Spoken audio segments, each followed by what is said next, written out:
고향이라는 단어는 우리 마음에 그리움을 선사해주는 것 같습니다. 아마도 고향은 지금의 내가 있도록 성장시켜 주었던 곳이고, 이에 대한 많은 이야기가 남겨져 있는 곳이기 때문 아닐까요? 안녕하세요. 저는 충청북도 1일 리포터 써니데이입니다. 비옥한 천이 흐른다는 뜻의 제 고향 옥천은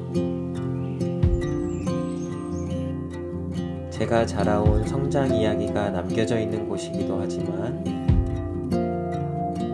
오랫동안 자연과 또 우리 선조들이 살아오면서 가꾸어온 옛 이야기가 남겨져 있는 곳이기도 합니다. 오늘은 이곳 옥천에 남겨진 옛 이야기들을 소개해드리려 합니다.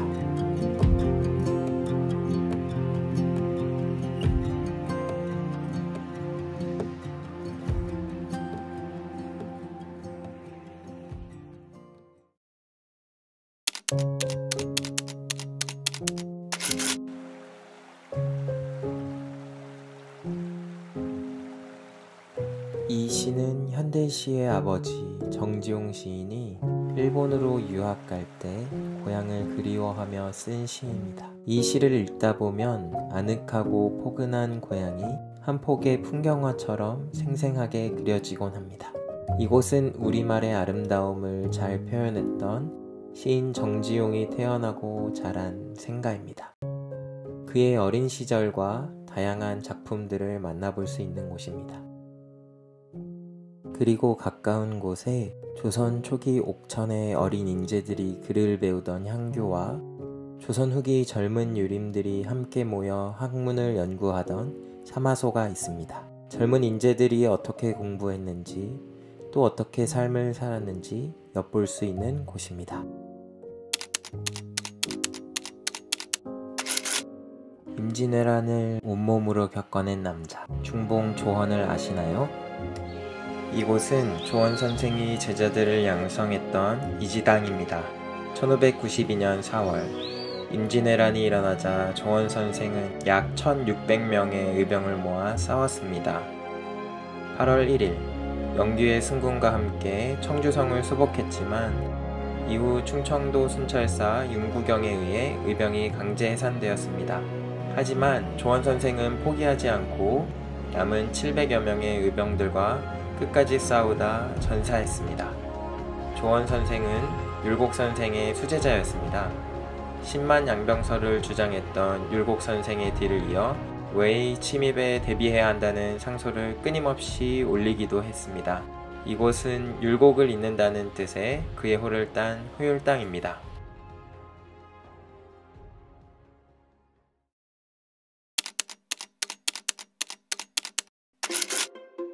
이곳은 물 위에 뜬 병풍바위가 있는 부소다막입니다. 우암 송시열 선생이 이 강을 소금강이라 예찬하고 저서 추속 8경의 마지막을 이곳으로 장식하기도 했습니다. 부소다막이 처음부터 물가 절벽은 아니었습니다. 대청댐이 준공되면서 산의 일부가 물에 잠기게 되었고 물 위에 바위 병풍을 둘러놓은 듯한 풍경이 되었습니다. 여기 추소정에 오르면 용이 호수를 미끄러지듯 나아가는 형상이 보인다고 합니다.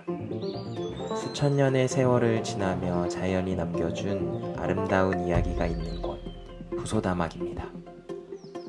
오늘은 제 고향 옥천에 남겨진 옛 이야기를 소개해드렸습니다. 사실 아직 소개하지 못한 이야기가 많아 아쉬운 마음이 들기도 합니다. 여러분은 고향이라는 단어를 들으면 어떤 마음이 드시나요? 고향이라는 단어는 우리 마음에 포근함을 선물해주는 것 같습니다. 아마도 고향은 부족한 나를 언제나 이해해주는 가족들과 함께한 소중한 이야기가 남겨져 있는 곳이기 때문 아닐까요? 지금까지 옥천군에서 충청북도 1일 리포터 써니데이였습니다.